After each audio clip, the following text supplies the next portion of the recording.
Medyascope viewers, welcome to This Week in Turkey. This evening, journalist Esra Aygın will be joining us to speak about Sedat Peker's allegations regarding the murder of Cypriot journalist Kutlu Adalı in 1996. But first, let's take a look at the developments of the week. On Sunday, May 23, convicted organized crime leader Sedat Peker released a seventh video in which he continued to speak about cocaine trafficking from Colombia to Turkey.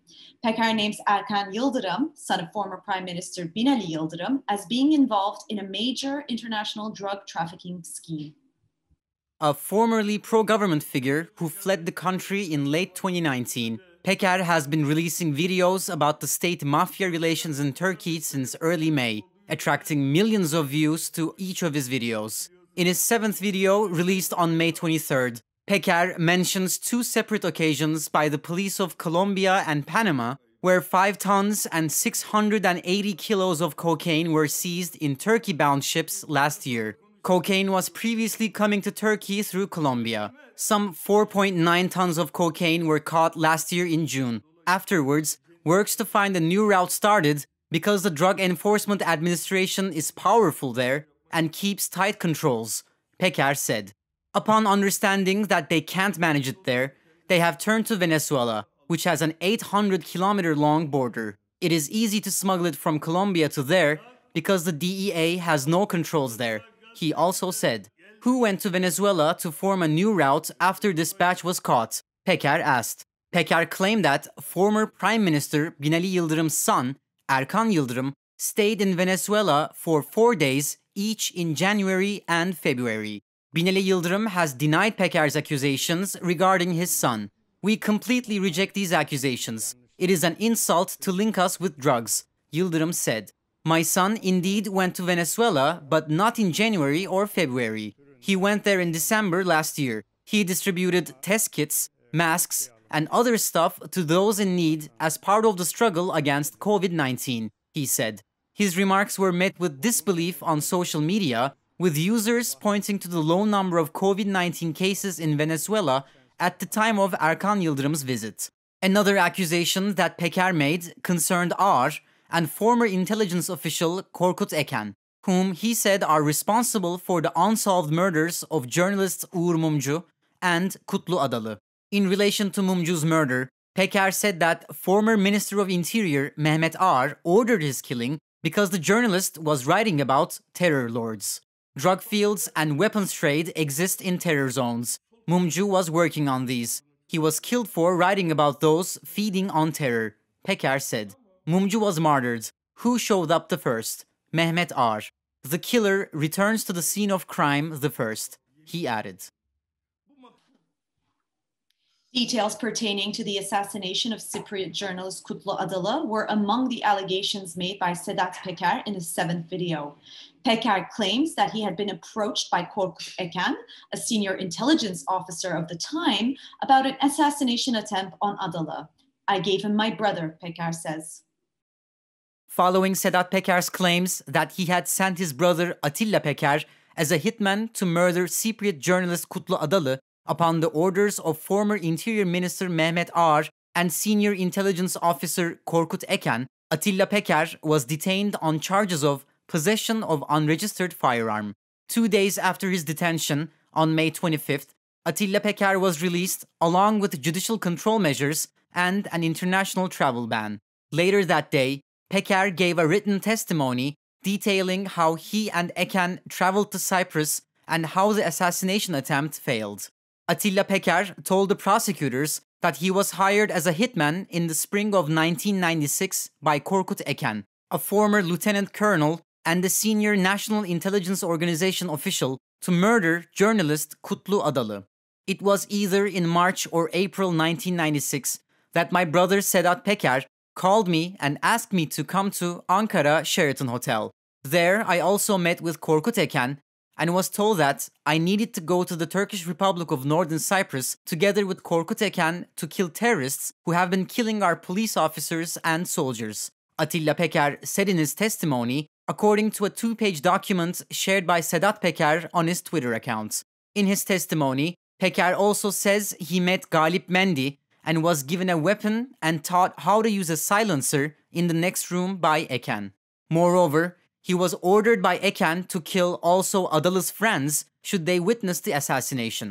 On May 26th, retired General Commander of Gendarmerie Galip Mendi has confirmed the Peker brothers' statements about the assassination attempt on Adalı.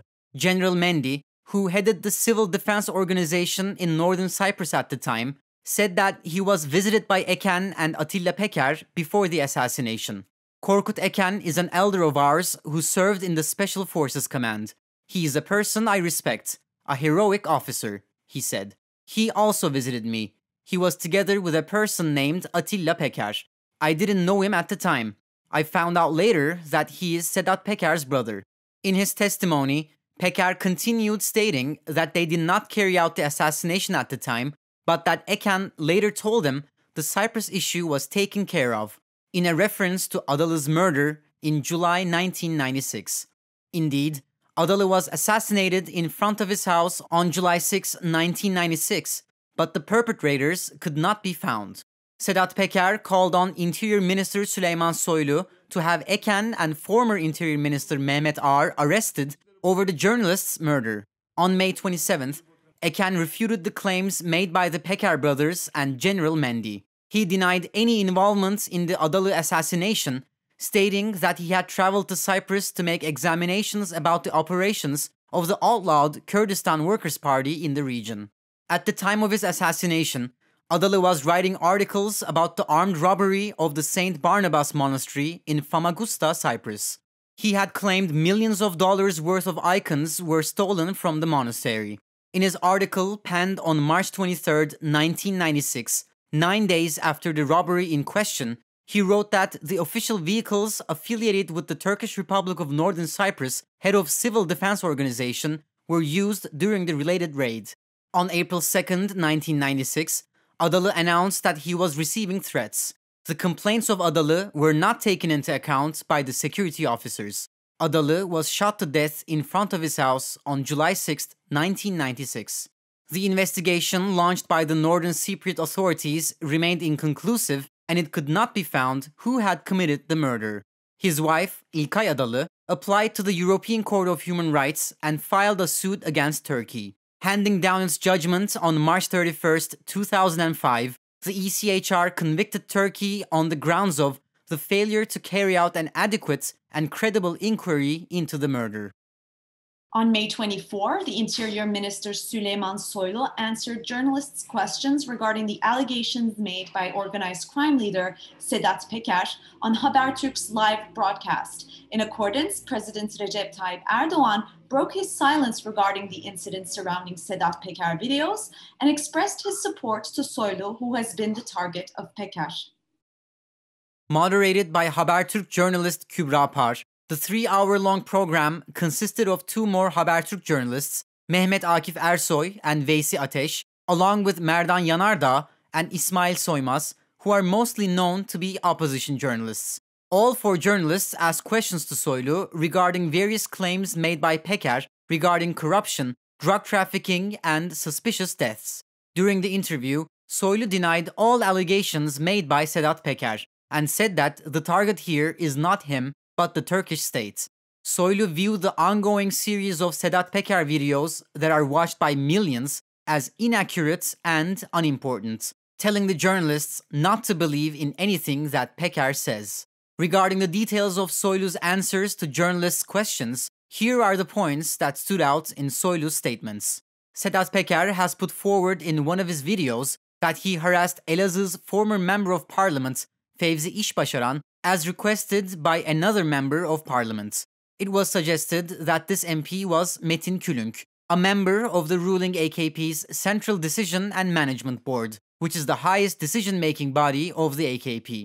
As this topic came up during the interview, along with the rating of Hürriyet newspaper, Soylu said that he does not have any knowledge regarding this topic, and that he does not need to know every single criminal incident. Soylu has also said that Atilla Peker, Sedat Peker's brother, was not taken into custody due to Sedat Peker's scandalous words, and that he was detained due to the possession of an unregistered firearm. As he said that Atilla Peker should be taken into custody over the Kutlu Adalı murder, Soylu said, Whoever did what in Cyprus makes us obliged to pay the price. During our time, there was only the Hablemitoğlu case. Was there any other unresolved murders? Dr. Necip Hablemitoğlu, who was a professor at the Ankara University and made claims about the possible dangers of Fethullah Gülen at the time, was assassinated in Ankara in 2002. Over the continual questions from the journalists regarding the content of Sedat Peker's videos, Soylu said, "Please don't light this fire. I beg you. Millions of people watch child porn too. To make people watch these videos is an operation in and of itself." Journalists also followed up with Soylu regarding the ongoing comments and rumors in the political world that Soylu was left alone by the AKP. These comments emerged after the high-ranking party officials and spokespeople kept silent about Soylu becoming a target of Peker. Soylu answered this question by saying, "Who says this?" Over this, a story ran by BBC Turkish that hinged on government-led sources was brought to the table by the journalists. As a reply to that, Soylu said that BBC is a channel of political and economic disinformation. After the interview, Soylu was met by a crowd of supporters outside the Habertürk offices. While the evening curfew was still in place, Soylu supporters were not fined for being out on the street at that hour. This interview was met with dissatisfaction by most of the journalists who did or did not take place in the Habertürk broadcast. As the four journalists complained about not being given the chance to speak or ask questions, the journalists who watched the broadcast criticized the interview's lack of moderation, the journalists' lack of assertion, and Soylu's answers going off on a tangent instead of answering the questions being asked. Medyascope editor-in-chief Ruşen Çakır also made similar comments while analyzing whether or not the outcome of this interview was enough to satisfy the public, both in terms of the questions asked by the journalists and of Soylu's answers. I think it is important to emphasize that it is better for a good journalist to not be in an environment like that. If you identify yourself as an independent journalist, the expectations further increase when you come from the outside, as opposed to the Habertürk journalist staff. I'm not really sure to what extent they were able to meet those expectations. They say that they have asked all their questions. It is probably true, but I am really not sure if anything to satisfy the public has come out as a result. He probably thinks that he is the one that came out from this victorious. He said, "You ask me everything and I answer all of it." But in reality, he answered almost nothing. On May 26th, President Recep Tayyip Erdoğan broke his silence about the dispute between Soylu and Peker. While speaking at the parliament in his party group meeting, Erdoğan expressed his support to Soylu. Erdoğan also repeated Soylu's words on Sedat Peker's videos being targeted towards Turkey rather than being targeted on the interior minister. Behind the attacks that target our interior minister Soylu, there lies the discomfort regarding our country's sustained peace and safety. Just like with the terror organizations, we have always stood next to our interior minister regarding the fight against organized crime groups as well, and we will continue to stand next to him, said Erdoğan. On the same day, a parliamentary motion calling for an investigation into Peker's allegations of secret contacts between organized crime groups and state officials was voted down by the ruling AKP and MHP. This evening, Esra Aygın is with us. Esra Aygın is a Cypriot freelance journalist and Reporters Without Borders Cyprus correspondent who is currently based in Lisbon, Portugal. She formerly reported for Associated Press and Bloomberg.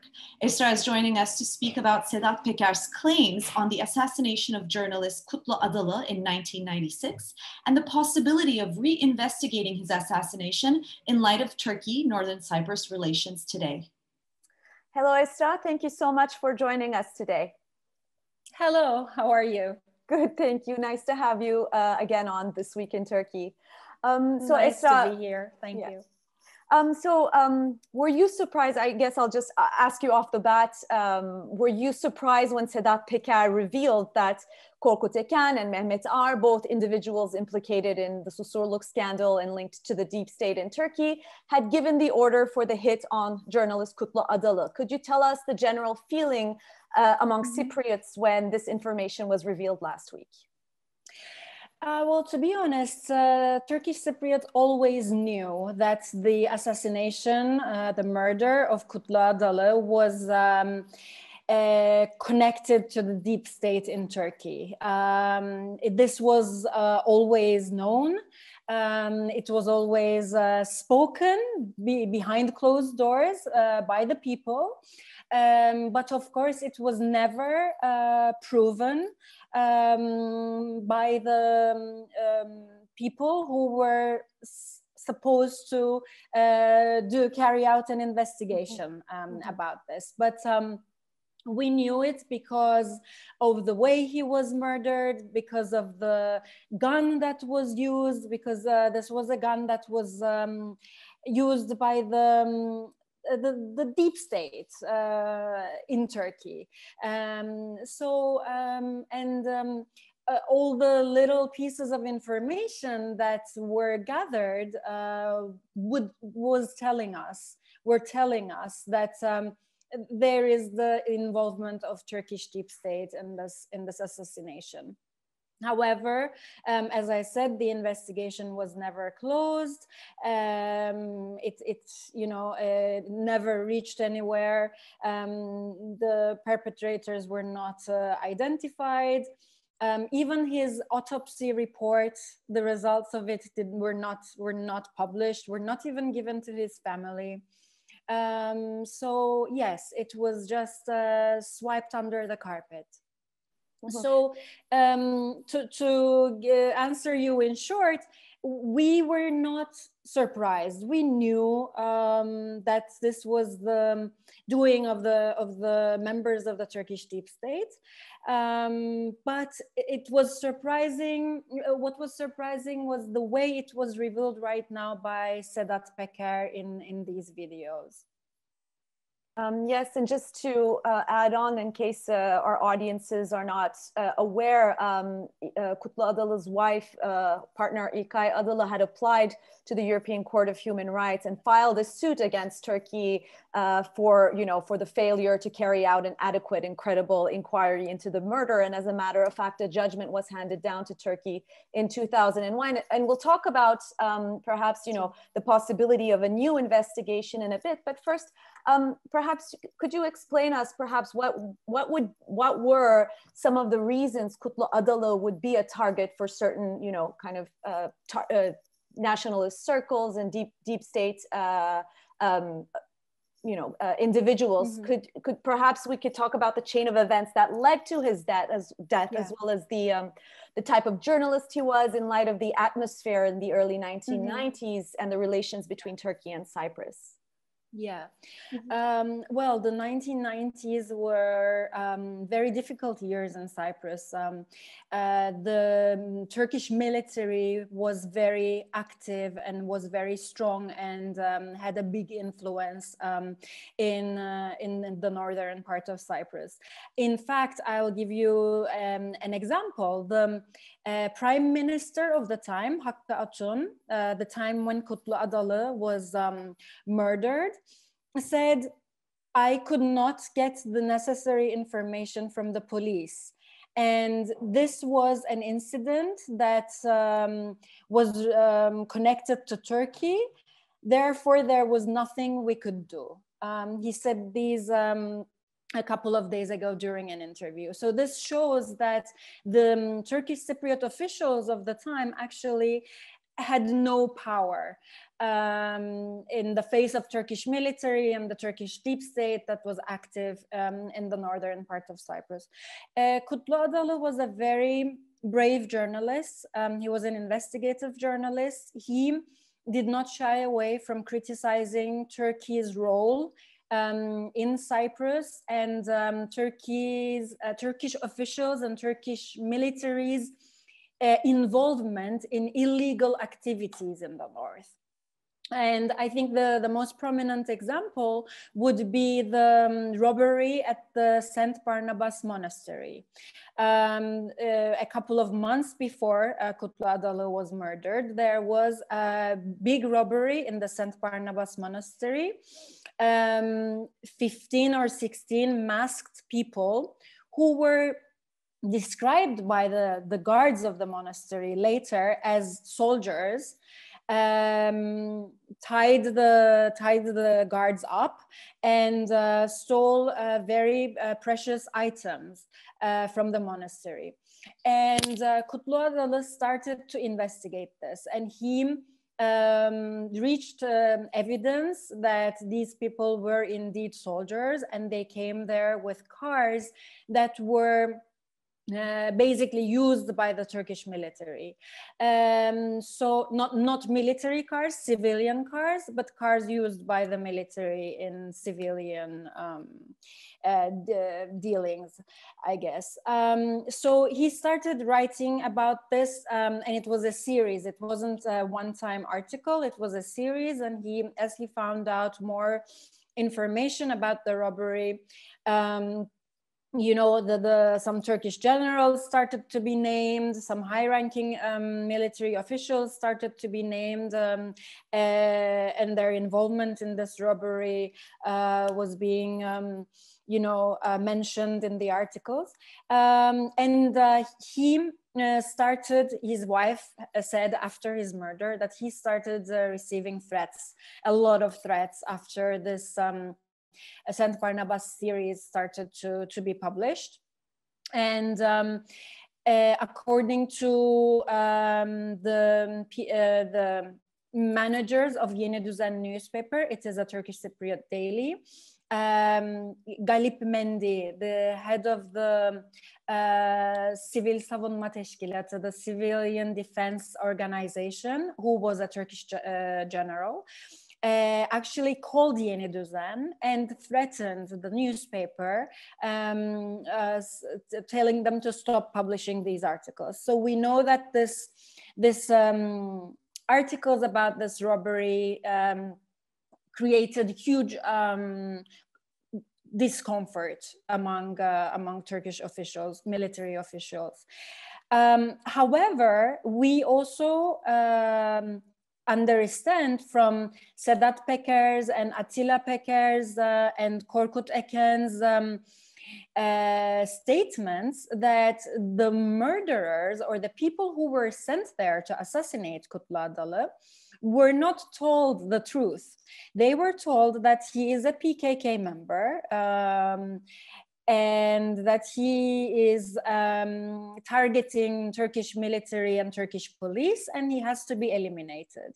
So all they knew, from what they're saying, all they knew was that they were going there to kill an enemy of state, a PKK terrorist. So I find this also very interesting, how like a journalist is being killed because of what he writes, but he's showcased as a PKK terrorist for his murder. For the past weeks, I mean, we have been speaking about these videos and the revelations made by this convicted criminal or organized crime leader. And, you know, he's been revealing quite a bit about state and organized crime relations. How does Cyprus fit into these dark relations from what we've gathered so far? Yeah, well, unfortunately, North Cyprus has always been at the center of state and organized crime relations. As you know, in his revelations, there are also information about how the casinos, after they were closed down in Turkey, they were opened in Cyprus, and the money laundering activities were moved to Cyprus, and the drug trafficking activities moved to Cyprus together with the casinos. Yes, North Cyprus has always been like the backyard of Turkey, where all the illegal activities took place because it is unrecognized, because there are no international institutions, because there is no international monitoring and supervision there. It is very easy actually to conduct all kinds of illegal activities in the northern part of Cyprus. And this has been the case for many, many years. More importantly, I'd like to ask you about, I mean, both being a journalist today and, you know, the pressures on like-minded professionals like you. You are a journalist who has also received death threats in the past year because of your, you know, criticism on President Ersin Tatar. You have all, you know, and so how do you feel as a journalist today, someone who sees for Cyprus, sorry, a future different than this, you know, this discourse of Yavru Vatan, Ana Vatan, so, you know, baby states, motherland, and so forth in relation to Turkey? How do you feel about, you know, individuals like you who foresee a different future for Cyprus than the one, I guess, perhaps imposed by Turkey? Yeah, well, I do foresee a different Cyprus. I do wish and hope for a Cyprus that is truly independent of Turkey, that is united with the other half, that is civilian and democratic. However, I also realize I am a realistic in the sense that I see how difficult this is. I can tell from the statements of Turkish officials, including President Recep Tayyip Erdogan, what they envision for Cyprus.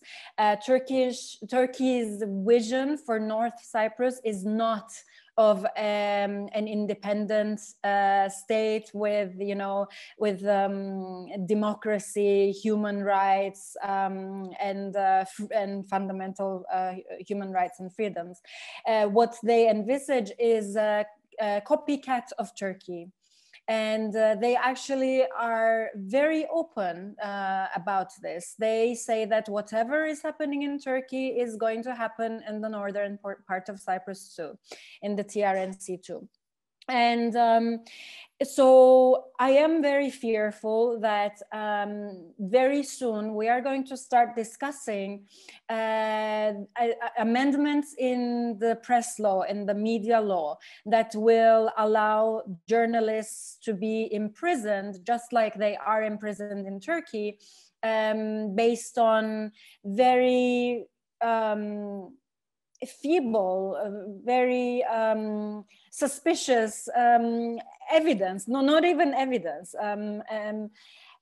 So I think we will have pressure to change our media laws to enable the officials to accuse any journalists that they don't agree with terrorism and imprison them.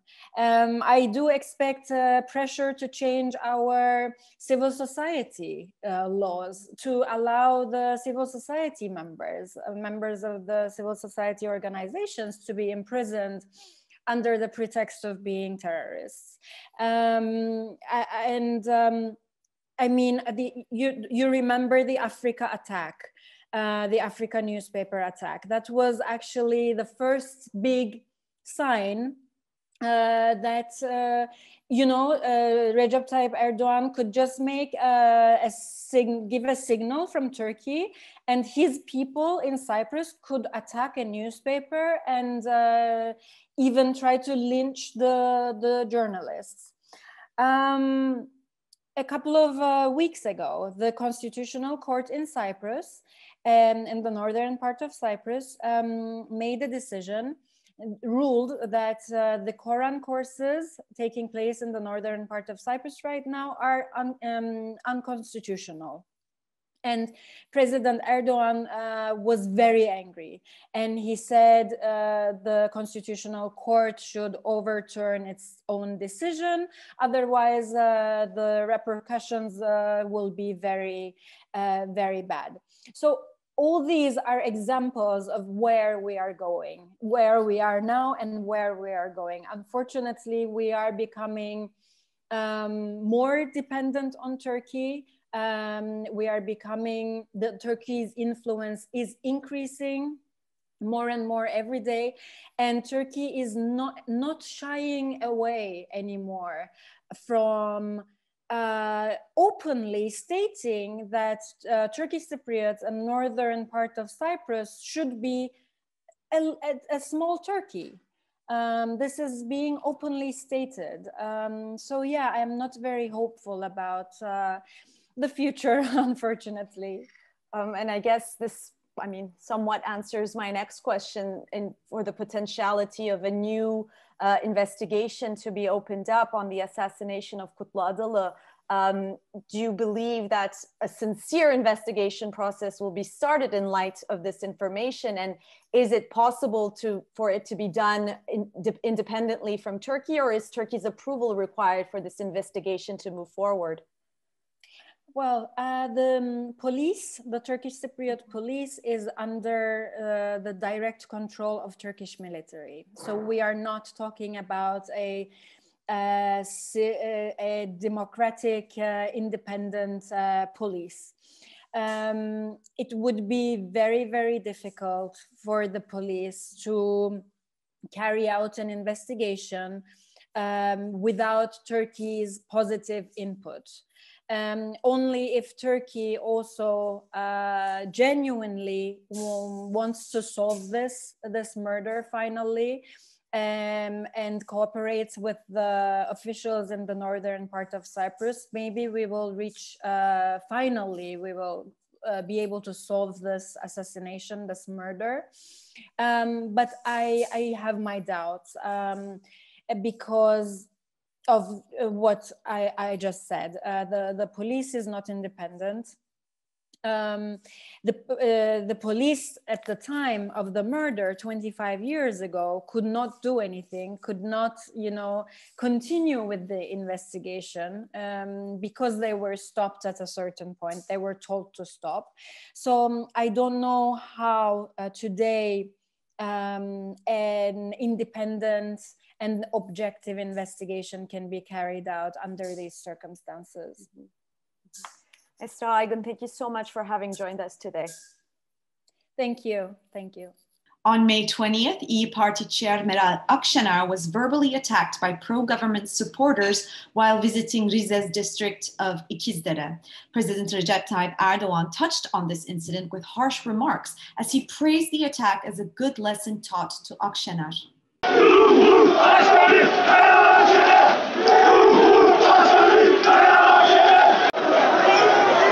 On May 20th, Akşener was meeting with shop owners in İkizdere district of the Rize province in the Black Sea to hear about their financial problems when a pro-government group verbally attacked her and forced to cut her visit short. A day before the incident, President Recep Tayyip Erdogan had targeted and sued Akşener for comparing him to the Israeli Prime Minister Benjamin Netanyahu. Speaking at the Parliament's İYİ Party group meeting on May 26th, Akşener said that there were some attempts for provocation during her visit to Rize, but that her supporters did not take it to a serious level. Sometimes political setups like these happen. You know these happen, but I will never accept them to attempt to bring my brothers in Rize under suspicion. No one should get itchy fingers. Nothing will happen to me in any corner of Turkey. I am a bride to Rize. Especially someone from Rize will never do harm to me. Over this, Erdogan, whose hometown is also Rize, spoke to members of his ruling Justice and Development Party on the same day and praised the attempted attack against Akşener. Referring to Akşener's earlier words on Erdogan and Netanyahu being the same, Erdogan said that Miss Bride compared me to Israeli Prime Minister Benjamin Netanyahu and went to Rize afterwards. She was taught a very fine lesson. You should thank God that they didn't go too far. As if İkizdere wasn't enough, you went to Çayeli. They did what they were supposed to do there as well. These are your better days, said Erdogan, referring to Akşener as Miss Bride due to her remarks on her husband being from Rize. Akşener replied to Erdogan's comments through Twitter, reiterating her call to return to the parliamentary system. We're calling for a return to an enhanced parliamentary system exactly for this reason. Akşener wrote on Twitter. Main opposition, Republican People's Party chair Kemal Kılıçdaroğlu also slammed Erdogan for his remarks. He said, "These are your better days in a mafia-like way. We don't buy this. Bring the ballot boxes," Kılıçdaroğlu said on Twitter, urging the government to hold early elections. Medyascope editor-in-chief Ruşen Çakır, evaluated Erdogan's words in his exclusive broadcast titled, "Is Erdogan Afraid of Akşener?" I think Erdogan's words aimed at Akşener has been perceived in a way that does no good to him, but in fact empowers Akşener even further. And we will observe that in the upcoming period. Of course, this surge by itself will not change anything, but in the upcoming process, we will observe how these words were actually to Erdogan's disadvantage and to Akşener's advantage. If there was to be a politician in front of Erdogan who would get scared from words like these and start taking more cautious steps, maybe his words might have worked. But it is very obvious that Meral Akşener is not of the scared kind. The October ceasefire in Libya is so far holding, and preparations are underway for the election set for December. But whether today's calm will hold and the reunification of Libya succeeds depends on many interlocking issues. Biden administration special envoy for Libya, Ambassador Richard Norland, evaluated the impact that the presence of foreign military forces in the region may have on the upcoming elections in December, to Medyascope editor-in-chief Ruşen Çakır and Medyascope correspondent Işıl Eriçil. It's a mistake to say that the departure of foreign forces is a prerequisite for the elections. There are some who are trying to use that as an excuse to delay the elections. But at the same time, it's our view that we should not wait until after the elections in order to try to do something about the presence of foreign forces. And that's not an American position, that's a Libyan position. It's Libyans now who are increasingly voicing this dynamic of wanting to regain sovereignty over their country, not to be a pawn in a regional geopolitical struggle. And we believe that it is possible to make incremental, reciprocal, verifiable progress in gradually removing some of these forces. Nobody's under any illusion it's going to happen overnight, but de-escalating the foreign military presence will help stabilize the situation, will help the political process, and frankly, it will also make it possible for the countries that are interested and involved to pursue their interests in a normal way. I think it's increasingly clear to everybody who's engaged militarily in Libya that their interests are best served through a political process and a commercial process rather than through military action. And now for the coronavirus-related developments of the week. According to the data released by the Ministry of Health on May 27, the number of cases was 8,426, making the total number of cases reach 5,220,549. On May 27, 183 people lost their lives due to the coronavirus, making the death toll become 46,970. Addressing the public following the Coronavirus Scientific Advisory Board meeting, Health Minister Fahrettin Koca has announced that the people aged over 50 will be vaccinated against the virus starting on June 1st, 2021. That's all from This Week in Turkey. See you next Friday at 9 p.m. Good night.